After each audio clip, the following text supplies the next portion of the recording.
जीवं जीवं दव्वं जिण्वण्वसहेण जेणणिदिट्ठं देविन्दविन्दवन्दं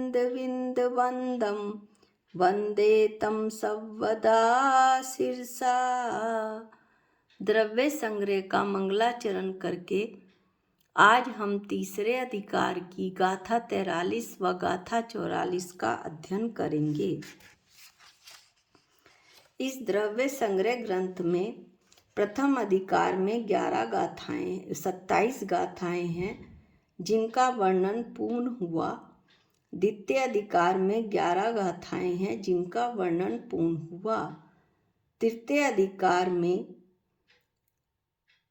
39, 40, 41 और 42 गाथाओं का हमने अध्ययन कर लिया है। आज हम 43 व 44 गाथाओं का अध्ययन करेंगे।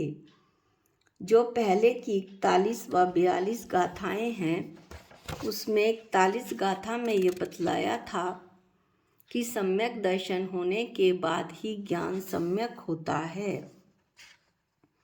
और गाथा 42 में सम्यक ज्ञान का स्वरूप बताया था। आज जो गाथा 43 है उसमें दर्शनोपयोग का स्वरूप बताया जा रहा है। गाथा पाठ करते हैं। जम सामर्णम गहणम भावाणम णेव कट्टु मायारम अविशेषी दूण अट्ठे दंसण मिधि भण्णये सम्मये अट्ठे पदार्थों में अविशेषी दूण विशेषता नहीं करके आयारम आकार को णेव कट्टु ग्रहण ना करके जम जो भावाणम पदार्थों का सामन्नम सामान्य गहनम ग्रहण करना है। यदि वह समय शास्त्रों में दंसण दर्शन भण्णये कहा गया है। अब इसका हम सामान्य से वर्णन करते हैं कि पदार्थों का विशेष आकार रहित सामान्य रूप से सत्ता मात्र का ग्रहण दर्शनोपयोग कहलाता है। यह काला है, यह छोटा है, यह घट है, यह पट है इत्यादि किसी भी प्रकार का विकल्प पैदा नहीं होता है। वस्तु है इस प्रकार पदार्थ की सत्ता केवल उसकी उपस्थिति मात्र प्रतिभासित होती है, अर्थात यह निर्विकल्प होता है। आगम में इसको दर्शन कहा गया है। दर्शन का अभिप्राय है आत्मा का देखने का स्वभाव, जिसे हम दर्शनोपयोग कहते हैं। शुरू की गाथाओं में दर्शनोपयोग 4 प्रकार का बताया गया था: चक्षु, अचक्षु, अवधि और केवल दर्शन। आत्मा के सामान्य रूप से देखने के स्वभाव को दर्शन कहते हैं। आत्मा के सामान्य रूप से देखने के स्वभाव को दर्शन कहते हैं। सम्यक दर्शन में कुछ उपयोग भी रहता है। सम्यक दर्शन के प्रकरण में यह कथन इसलिए करना जरूरी है ताकि सम्यक दर्शन और दर्शन में अंतर समझा जा सके। सम्यक दर्शन का अभिप्राय होता है समीचीन श्रद्धान यानी सच्ची श्रद्धा। समीचीन श्रद्धान करना, सच्ची श्रद्धा करना ही सम्यक दर्शन है। श्रद्धा के साथ जो आत्मा के उपयोग का परिणमन होता है वह सम्यक दर्शन कहलाता है। आत्मा का श्रद्धा रूप परिणमन अलग है और आत्मा का जो मात्र देखने का स्वभाव है वह अलग है। आत्मा का श्रद्धा रूप परिणमन सम्यक दर्शन है। आत्मा का जो मात्र देखने का स्वभाव है वो दर्शन है। तीर्थंकरों द्वारा बताए गए 6 द्रव्य, 7 तत्व, 9 पदार्थों पर जैसा का ज्यों का त्यों श्रद्धा करना वो सम्यक दर्शन है। लेकिन जो हमारे अंदर निरंतर दर्शन और ज्ञान की प्रक्रिया चलती रहती है, जानने और देखने की प्रक्रिया, वह जो देखना है वह कहलाता है मात्र दर्शन।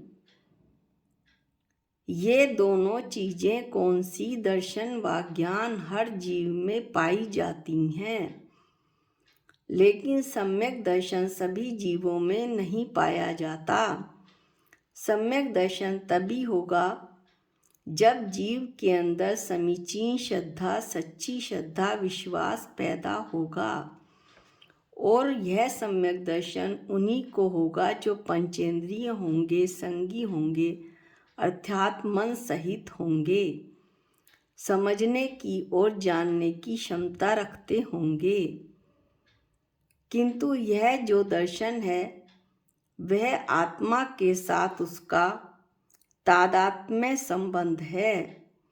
तादात्म्य संबंध रखने वाला गुण है दर्शन। जहाँ आत्मा है वहीं दर्शन ज्ञान है, और जहाँ दर्शन ज्ञान है वहीं आत्मा है। ऐसा अविनाभावी संबंध आत्मा और दर्शन ज्ञान में है। संक्षेप में सम्यक दर्शन श्रद्धा गुण के सच्चे परिणमन से होता है। आत्मा के अनंत गुणों में श्रद्धा नाम का भी एक गुण है। श्रद्धा गुण का जो परिणमन है, यानी कि मिथ्या से सम्यक्त हो जाना, वो कहलाता है सम्यक दर्शन। इस श्रद्धा गुण की पर्याय को हम सम्यक दर्शन के रूप में मानते हैं, जबकि आत्मा का दर्शन नाम का गुण अलग है।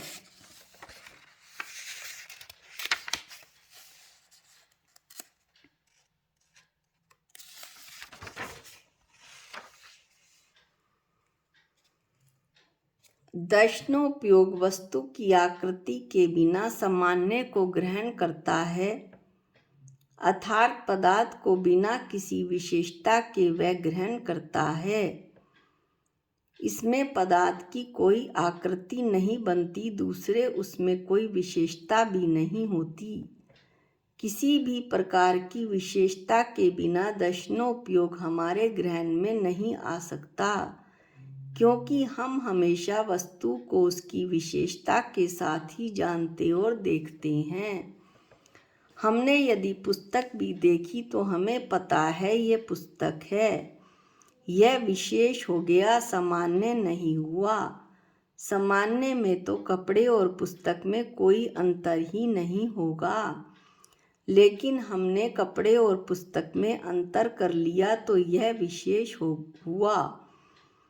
सामान्य इतनी जल्दी काम करता है और इतने सूक्ष्म तरीके से दर्शनोपयोग काम कर जाता है कि आत्मा का यह गुण केवल हमें शास्त्र ज्ञान से ही पता पड़ता है या केवली ज्ञान गम्य है। बिना विशेषता के पदार्थों को जो जानता है या पकड़ता है, आगम में उसे दर्शन कहा है। यह दर्शन की परिभाषा है जो हमारे दृष्टा स्वभाव को बताती है।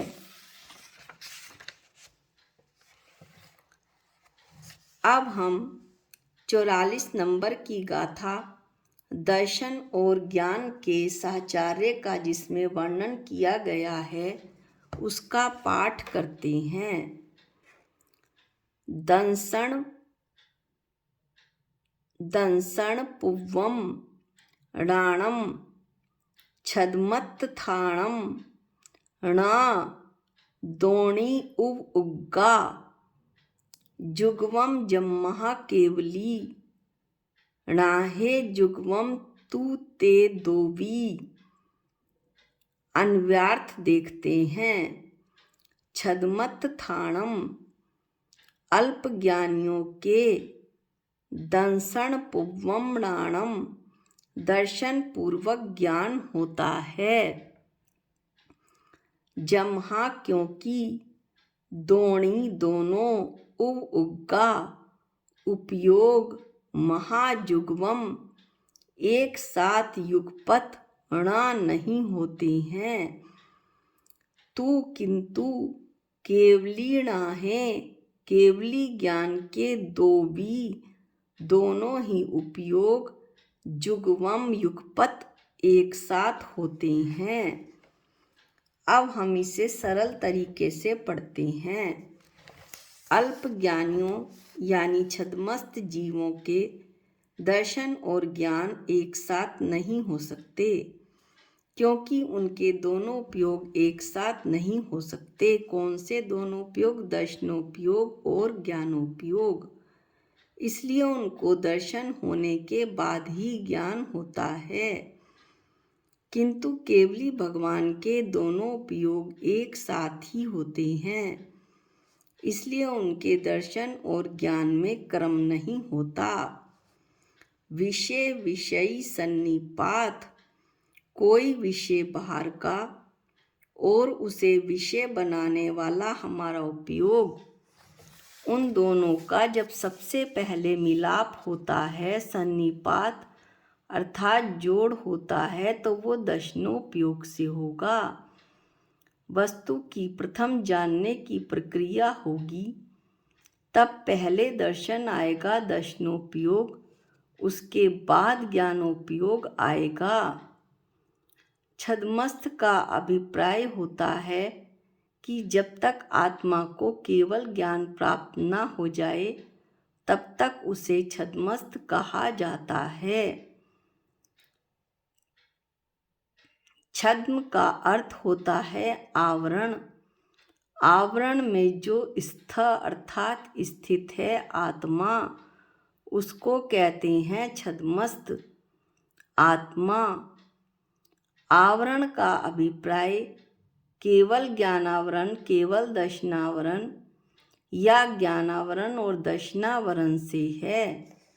जब तक आत्मा इन आवरणों से सहित है, तब तक उसे छद्मस्त कहते हैं।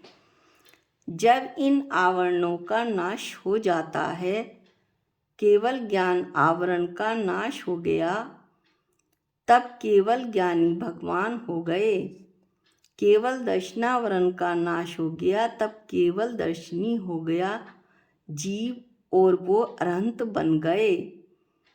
ज्ञानावरण और दर्शनावरण के नाश से अनंत ज्ञान, अनंत दर्शन वाला यह जीव हो जाता है। छद्मस्तों का यह नियम है कि ज्ञान जब भी होगा, दर्शन पूर्वक होगा।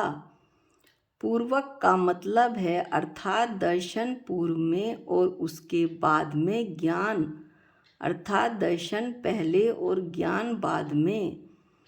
यह कर्म क्रम से होने वाली क्रिया है। पहले दर्शनोपयोग, फिर ज्ञानोपयोग, फिर दर्शनोपयोग और फिर ज्ञानोपयोग, ऐसा निरंतर चलता रहता है।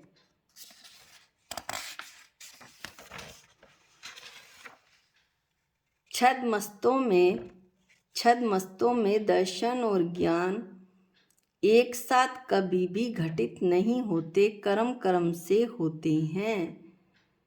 केवली भगवान में ये दोनों चीज़ें एक साथ घटित होती हैं, अर्थात अरहंत देव और सिद्ध भगवान में वे हर पदार्थ को एक साथ देख भी रहे हैं, दर्शन से उसके सामान्य को भी ग्रहण कर रहे हैं और ज्ञान से पदार्थ के विशेष को भी ग्रहण कर रहे हैं।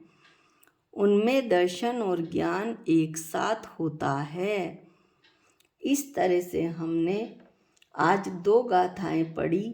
दर्शनोपयोग का स्वरूप गाथा 43 और दर्शन और ज्ञान की उत्पत्ति का नियम गाथा 44।